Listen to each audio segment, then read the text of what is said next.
Antoine Ruiz-Corletti, bonjour. Bonjour, salut Mickaël. Tu es cofondateur et directeur de Roselab.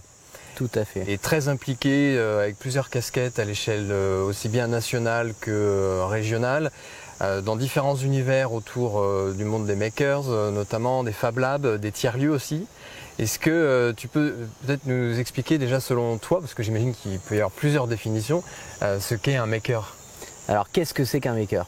Donc déjà j'ai mis longtemps à trouver la bonne définition, mais ça serait pour moi quelqu'un qui fabrique par lui-même, avec les autres, et peut-être surtout avec les autres, et qui va se déclarer maker. Ce qui va changer par rapport à un boulanger qui va partager, il va fabriquer par lui-même, il va le partager avec d'autres, mais il ne va pas se le déclarer. Donc c'est ça un maker pour moi.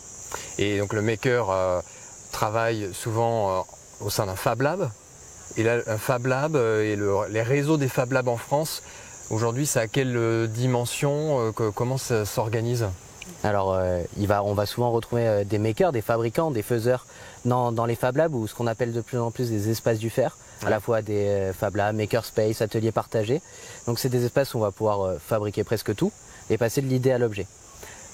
Comment ça structure maintenant? C'est donc comme tu le disais, il y a à la fois des réseaux nationaux, des réseaux locaux. On travaille beaucoup sur fabrication locale et globalement connectée. Ouais. Donc ça représente à peu près, alors j'ai plus les scores en tête, mais c'est plusieurs milliers à l'échelle mondiale de Fab Labs.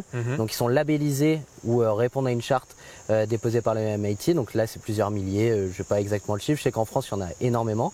Il y en a au moins 800. Et tout ça sont en réseau, notamment au RFF Lab, le réseau français des Fab Labs et espaces du faire. À l'échelle Occitanie, ça s'appelle le Red Lab, où après on a aussi les concepts de Fab Région et de Fab City. Donc on va retrouver par exemple les techniques d'impression 3D, mais pas seulement. C'est un ensemble de techniques autour du fer. Ça va être tout ce qui va être la fabrication partagée. Donc on va retrouver de l'artisanal, donc savoir utiliser un rabot de bois, etc. Du conventionnel avec l'électroportatif, perceuse visseuse, poser une plinthe. Tout comme après et surtout de la fabrication numérique qui permet de démocratiser auprès de tous la fabrication des fraiseuses numériques, de l'impression 3D, découpe laser, enfin tout ça qui sont pilotés par des ordinateurs. Et dans un esprit tout ça inspiré du monde de l'open source, avec une mutualisation de ce qui fonctionne, des améliorations pour repartager au sein du réseau? Bah, ça qui va être bien avec les fichiers, et même quand on fait de la fabrication artisanale, on va essayer de le documenter. Donc on va quand même le mettre sur un ordinateur, essayer d'expliquer notre pratique, à la fois le fichier technique, comment j'ai assemblé, quel trou j'ai utilisé, etc. Quelle machine, et après je vais expliquer aussi toute ma démarche et je vais pouvoir le partager à l'autre. Et par exemple, si je prends un exemple qui devient assez connu, c'est le mobilier du mois de la fabrication distribuée, où ce qu'on a fait pendant le Covid, on a produit un objet, donc soit des visières ou un meuble, on l'a documenté, on a partagé le fichier technique, et quelqu'un par exemple de Toulouse l'a fait, et je l'ai repartagé à quelqu'un de Paris, et pourquoi pas après aussi de partout dans le monde. Finalement, c'est un peu comme ce qui a révolutionné le monde des supercalculateurs, à partir du moment où il y a eu des réseaux distribués où chacun pouvait mettre sa puissance de calcul avec son ordinateur à disposition, ça a augmenté les capacités. Là, c'est un peu la même chose avec l'intelligence collective des réseaux Fab Labs. Exactement, et après ça fait qu'un fichier il va être itéré ou réparé ou assemblé. D'un coup c'est une infinité de possibles qui va venir co-construire l'objet avec moi. Par contre là où on va être important, c'est que on va toujours être attaché à notre territoire, aux besoins de qu'est-ce qu'on a envie, qu'est-ce qui va se retrouver, quelle problématique de mon côté, et après je vais pouvoir réutiliser une puissance et des fichiers, des ressources qui viennent d'ailleurs. Et alors, donc l'activité que tu diriges, Roselab, quel est son quotidien et sa mission première? Alors notre quotidien il est ultra divers, on fait plein de trucs. Après nous ce qui va être vraiment notre quotidien, c'est de faciliter les connexions. Faire ensemble, c'est pas si évident que ça. Il y en a certains qui sont timides, d'autres qui parlent trop, d'autres qui n'ont pas toutes ces habitudes que nous on peut avoir. Donc nous on va faciliter des connexions. Bah salut Byron, je te présente Emily, pourquoi pas faire ensemble? Ou après être la bonne porte d'entrée. Ah t'as tel problème, pourquoi on n'irait pas sur tel forum?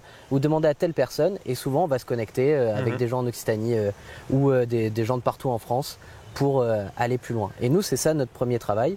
Et là, ça va prendre ce côté facilitation, à la fois avec des entreprises, des artisans, et on va fabriquer ensemble. Vous êtes implanté où Alors nous, on est situé à Toulouse, à Montaudran, qui est un quartier, c'est le quartier de l'innovation et de Toulouse. Bon, c'est un quartier de Toulouse. Un Fab Lab de quelle superficie? On a 800 mètres carrés. Et après, le lieu où on est, c'est à peu près 13 000 carrés, ça s'appelle la Cité. Ouais. Et donc c'est un magnifique lieu, c'est les anciennes halles Latécoère. Donc c'est là où on fabriquait les premiers prototypes d'avions. Après ça a été les usines Air France, donc pour de la réparation. Ouais. Et après tout un centre de graphes. Et maintenant nous qui fabriquons plein de choses. Très bien. Et la ville de Toulouse, c'est une ville qui a été parmi les premières à se lancer dans cette dynamique Makers, qui a été labellisée Fab City. Tu peux nous expliquer ce qu'est une Fab City et là aussi quelle est la dynamique des réseaux de Fab City? Alors déjà pour ta première question, oui Toulouse, enfin après je suis un peu chauvin, mais c'est le berceau du mouvement Maker en France. En gros, le premier Fab Lab labellisé par le MIT, il est à Toulouse, ça s'appelait Artilect en 2009. Ouais. Mais même avant, en fait, il y a toujours eu une relation un peu entre le milieu underground, le milieu artisanat, le milieu plutôt industriel et une façon de faire ensemble. En gros, un Fab Lab. Ensuite, en 2016, on part en Chine avec le réseau des labs toulousains plus Toulouse Métropole et obtenir un label qui est la Fab City. Qu'est-ce que c'est que la Fab City? C'est comme un Fab Lab mais à l'échelle d'une ville. C'est comment on met en connexion tous ceux qui fabriquent, tous ceux qui vont consommer aussi, et on va essayer de rendre notre ville fabricante, autosuffisante sur certains domaines. Alors c'est presque une utopie, mais ça va nous guider. Par exemple là on est sur des sujets de réparation, ça fait 2 ans qu'on est dessus. On fait de la formation sur de la réparation, on met au défi des lieux à réparer, on fait connaître aux citoyens la possibilité de plutôt réparer que jeter. Et ça on va le faire tous ensemble, c'est à peu près une 60aine de membres, plus la collectivité qui vont essayer de poser une feuille de route sur une fabrication partagée et une consommation, plutôt une consommation sur l'échelle de la ville. Et par rapport à tout ce qui a déjà été réalisé dans cette dynamique de Fab City, à 5 ans, ça pourrait amener quel changement dans la ville? Alors, et c'est là où on intervient sur le globalement connecté, donc c'est produire localement, donc répondre aux besoins territoriaux et être globalement connecté. Et donc c'est là où c'est la puissance d'un réseau. Tout ce qu'on va produire ici, à Toulouse, on va peut-être le retrouver à Brest, on va peut-être le retrouver à Bali, qui est aussi une Fab City, ou dans la Fab Région Auvergne-Rhône-Alpes.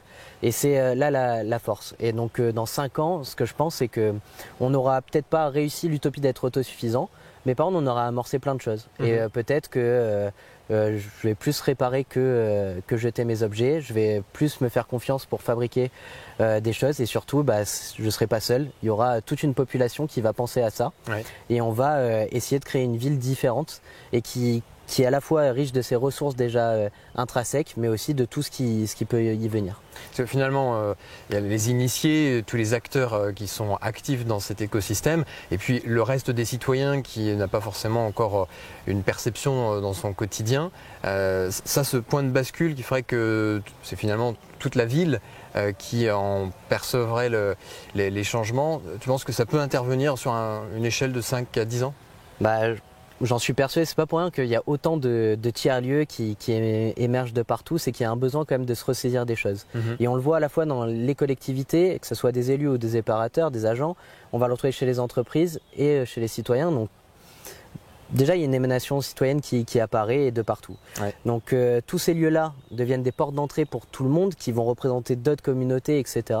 Et tous ces lieux et ces personnes qui composent ces lieux sont en train de fabriquer autre chose.